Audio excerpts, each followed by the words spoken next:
This project is about raising awareness in the problems associated with artisanal mining in order to help promote a positive change in the way in which people source their precious metals, mainly gold, and to give back to the artisanal mining communities. I'm doing this because I can't in good conscience work with precious metals, gold and silver, that I know has a percentage of it stooped in humanitarian and environmental exploitation. Approximately 50% of the global gold use is for jewellery, 40% for investment banking and 10% in industry. That covers your mobile phones, computer circuits, circuit boards in your computers, etc. This goes on.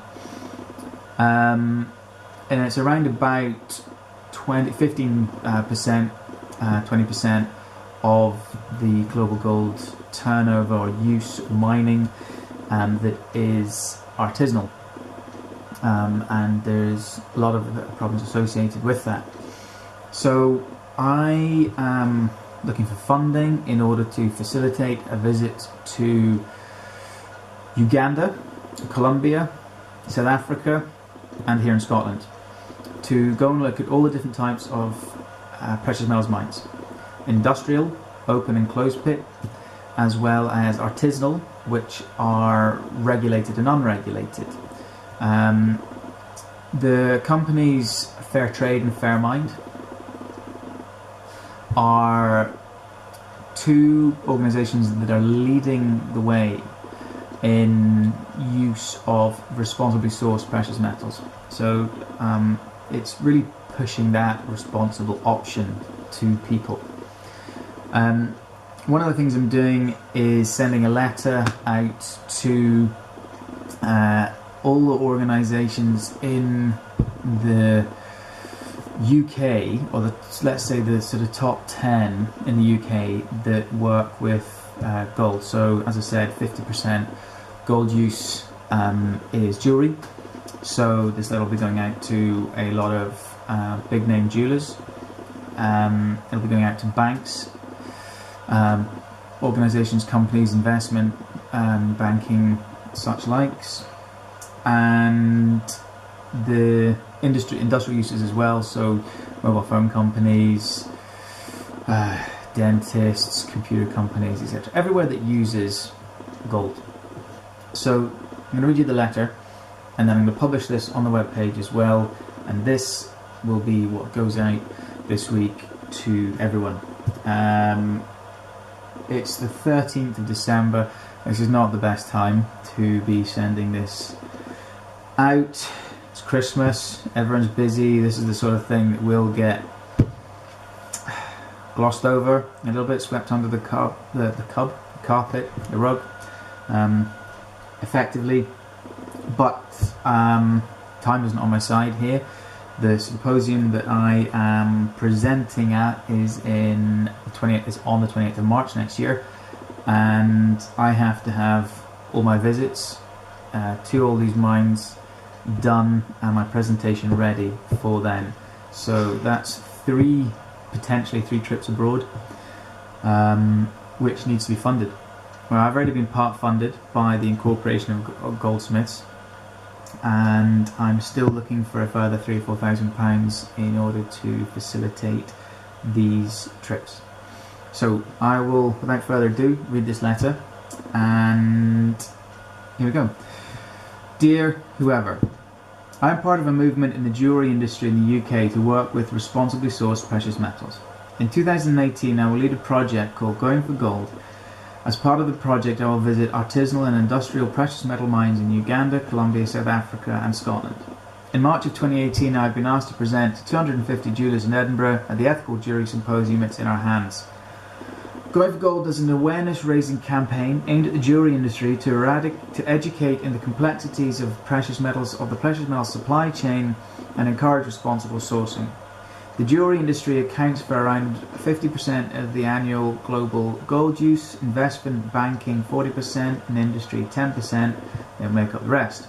Artisanal mining accounts for around 15% of the global gold output, and about 90% of the global manpower. This workforce is estimated to be as many as 20 million men, women and children from over 70 countries. The aims and objectives of Going for Gold are to raise awareness into the issues with artisanal mining, to create a positive change in responsible sourcing of precious metals, and to give back to the artisanal mining communities. The gold mining artisanal communities are unfortunately rife with humanitarian and environmental exploitation issues. Some of the major concerns are child labour, slavery, famine, human rights violations, mercury poisoning, toxic waste, cyanide heap leaching, deforestation and animal extinction. When a gold mining boom time is established, drug and alcohol addiction, an active sex trade, rape, gang violence and murder may also become prevalent. This is relevant to your business because 15% of the gold you work with is directly representative of these issues. From the smelting process onwards, gold becomes untraceable and is mixed from other mines. This means that every link in the supply chain in the downstream sector, smelting onwards, has a hand in dealing with artisanal gold and consequently a part responsible for the sphere of associated problems. Responsibility by businesses is paramount to raise public awareness and promote good practice, which is ultimately the business brand. Therefore, as part of my presentation at the symposium, I wish to explore companies' policies on their use of precious metals, focusing heavily on gold in the artisanal mining communities. Therefore, I'd like to pose the following questions to you. What is your company's policy on the use of artisanal gold? Have you investigated personally into the issues concerned with artisanal mining? What do you currently do to tackle or offset against these issues? What are your company's plans to do about their part in the humanitarian and environmental issues in the short, medium and long term? Are you aware of companies such as Fairmined and Fairtrade who can guarantee exploitation-free gold? Are you participating in any schemes to help artisanal mining communities provide safer mining practices and better living conditions? Would you consider signing up to a national pledge to support the eradication of unsafe practices in artisanal mining and better artisanal mining community infrastructures? Your responses will help inform my presentation, and I intend to use materials gained as part of my research to facilitate further discussions within Scotland about responsible business practices in relation to precious metal sourcing. Nil responses will also be made public where appropriate. Funding for Going for Gold is being provided by the Incorporation of Goldsmiths and other donations. Phase 2 of the project is an exclusive ball in the Scottish capital in June 2018 where a night of jewellery-focused extravagance and entertainment will raise much-needed funds to go back to the visited communities from Phase 1. Funders will be able to put their name to Going for Gold and be featured in all our associated publications. It will also give you first option of tickets to the ball before they become available to the public. I hope for a standard 21 working days maximum before hearing back from you in this matter.